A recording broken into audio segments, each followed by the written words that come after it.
Bismillahirrahmanirrahim.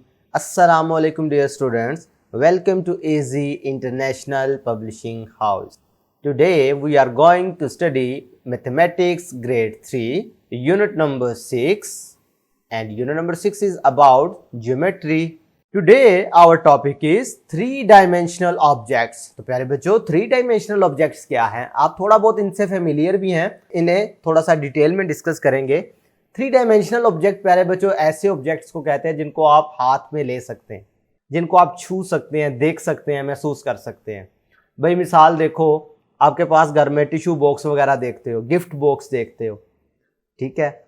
इसी तरीके से सिलेंड्रिकल शेप में आप बोटल्स देखते हो घर में डिफरेंट किस्म की पड़ी हुई, ठीक है। तो वो सारे क्या हैं ऑब्जेक्ट 3-dimensional। अब पता होना चाहिए कि 3-dimensional ऑब्जेक्ट उन्हें क्यों कहा जाता है। उनको इस वजह से कहा जाता है क्योंकि उसमें लेंथ होती है, विड्थ होती है और हाइट होती है। भाई मैं ये गिफ्ट बॉक्स की ही बात कर लेता हूँ, ठीक है। तो इसमें अगर आप ऑब्जर्व करो तो ये इसकी क्या है, लेंथ है, ये इसकी विड्थ है और ये इसकी हाइट है। बात समझ आ रही है? लेंथ है, विड्थ है और ये इसकी हाइट है। बात समझ आ रही है मेरी प्यारे बच्चों? तो इस तरह के ऑब्जेक्ट्स जिनमें ये 3 डायमेंशंस हो उनको 3-dimensional ऑब्जेक्ट्स कहते हैं। मेरी बात समझ आ रही है आपको? ओके। तो सबसे पहला हम पढ़ रहे हैं क्यूब। भाई इस तरह की जो शेप होगी उसे क्यूब कहते हैं। क्यूब में ये आपको ये लाइनें नजर आ रही हैं, इनको आप एजेस कहते हैं। एज जिसे आपने 2-dimensional के केस में साइड्स कहा था, आपको याद है? ये साइड है ट्रायंगल की। इसी तरह इनको एजेस बोलेंगे। ये जो कॉर्नर है इनको आप वर्टेक्स कहेंगे। और ये आपको जो नजर आ रहा है ये स्क्वायर शेप, ये इसका फेस होता है, इसको फेसिस यानी फेस कहेंगे। तो क्यूब में एक से ज्यादा फेसिस होते हैं। मेरी बात समझ आ रही है? तो ऐसी फिगर, ऐसा 3-dimensional ऑब्जेक्ट जिसमें 6 फेसिस हों, 8 वर्टेक्स हों यानी 8 वर्टाइसिस हों और 12 एजेस हों, उसको क्यूब कहते हैं। गिन के देखो। इसकी मिसाल अक्सर मैं समझाने के लिए रूम की एग्जांपल देता हूं। अगर आप रूम में देखो तो आपके पास 4 दीवारें नजर आ रही हैं, उनके दरमियान जब 2 दीवारें जुड़ी हुई हैं तो दरमियान में एक लाइन शो हो रही है। इसी तरह ऊपर छत पे देखो, इसी तरह आप जमीन पे देखो और वो लाइनें काउंट करो। वो जो लाइनें हैं वो एजेस हैं, वो जो कोने हैं वो वर्टाइसिस हैं और जो दीवारें नजर आ रही हैं वो फेसिस हैं। बात क्लियर हुई? ओके। एक और एग्जाम्पल देख लो, ये गिफ्ट बॉक्स की एग्जाम्पल दी गई है। तो इस तरह की शेप के ऑब्जेक्ट को क्यूब कहते हैं। भाई एक और एग्जाम्पल देख लो, आपने आइस क्यूब देखे होंगे। भाई घर में आप बर्फ वगैरह तो जमाते हैं ना फ्रिज में, तो उसमें आप छोटी छोटी टुकड़ियों वाले आइस क्यूब भी जमाते हैं। तो वो भी किसकी एग्जाम्पल है? क्यूब शेप की एग्जाम्पल है। नेक्स्ट हमारे पास है क्यूबॉइड। अब क्यूबॉइड इस शेप का होता है भाई, ठीक है। इसकी एग्जाम्पल देने के लिए ये टिश्यू बॉक्स का सहारा लिया गया। ये जो टिश्यू बॉक्स है ये बिल्कुल एग्जैक्ट शेप है क्यूबॉइड की। क्यूबॉइड भी क्यूब की तरह 3-dimensional ऑब्जेक्ट है, यानी इसमें भी लेंथ होती है, विड्थ होती है और हाइट होती है। अब इसमें जो फेसिस होते हैं ना, फेसिस का फर्क है। उसमें फेस थे स्क्वायर फेसिस, इसमें अगर देखो तो ये रेक्टेंगुलर फेसिस बन रहे हैं। जितने भी बन रहे हैं वो सारे क्या हैं?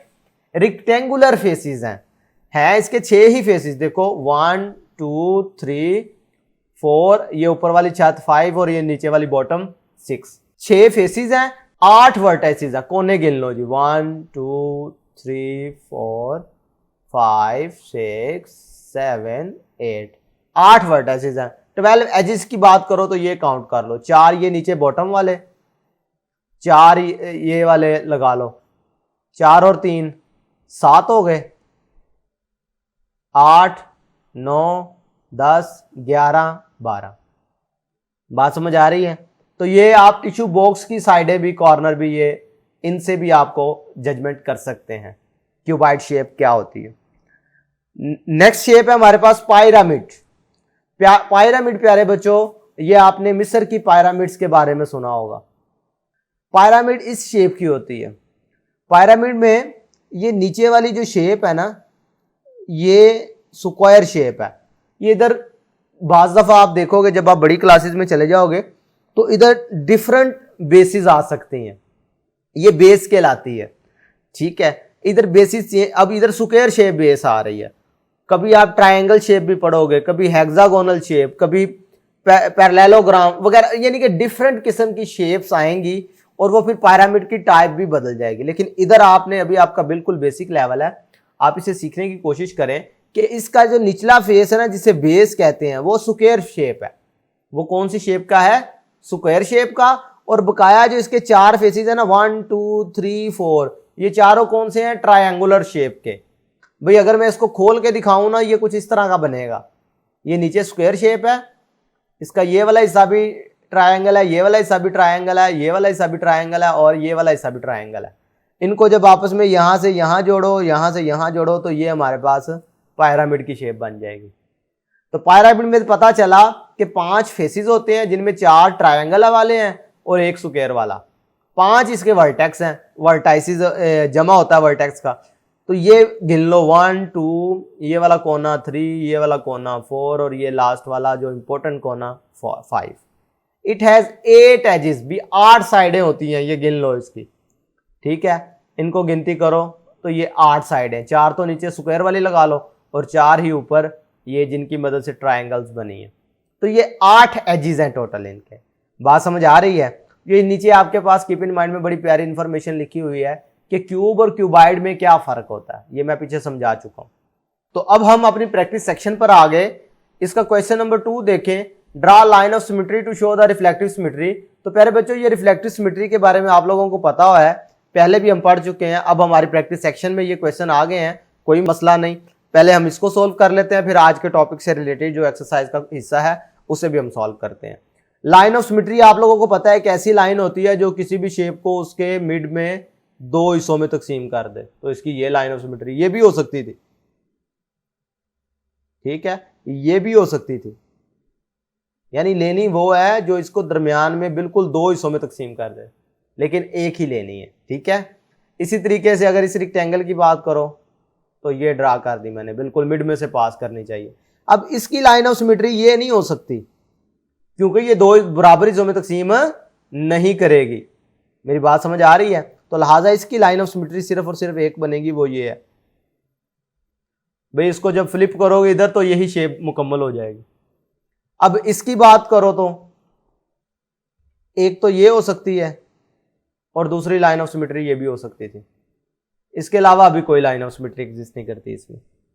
अगर इसकी बात करो तो ये बिल्कुल मिड में लाइन लगा दो, इसकी बात करो तो इसको मिड में लाइन लगा दो, इसकी बात करें तो बिल्कुल मिड में से इसे पास करवा दो खोल के।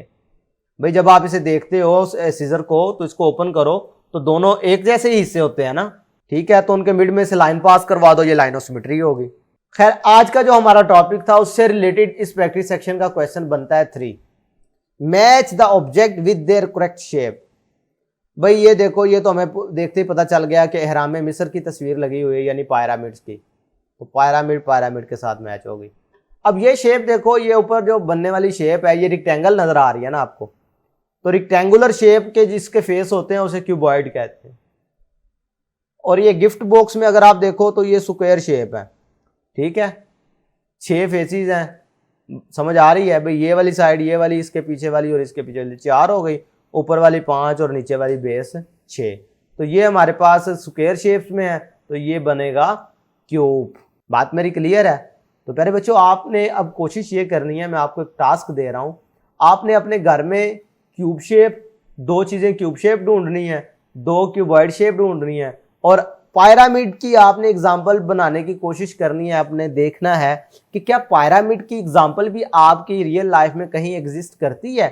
एक तो ये मैंने हराम मिस्र बता दिया। अब सोचें जरा कि जो टेंट लगाते हैं क्या वो पिरामिड हो सकती है? आपने इसके बारे में लाजमी सोचना है। चले इससे आगे मूव करते हैं।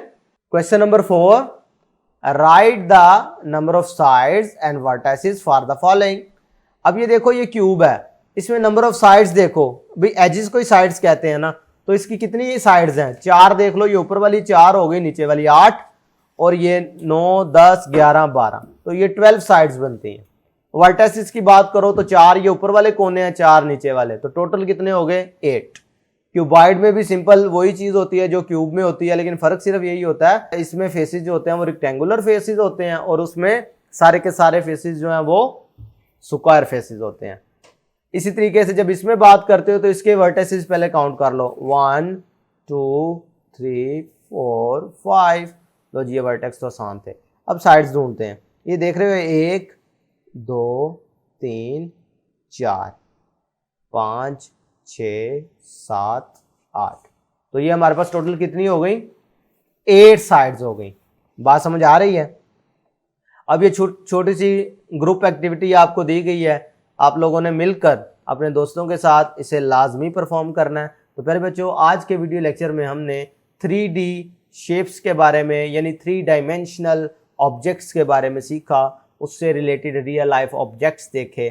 ठीक है, आज के लिए प्यारे बच्चों इतना ही। नेक्स्ट वीडियो लेक्चर में फिर मुलाकात होगी। अल्लाह हाफिज़।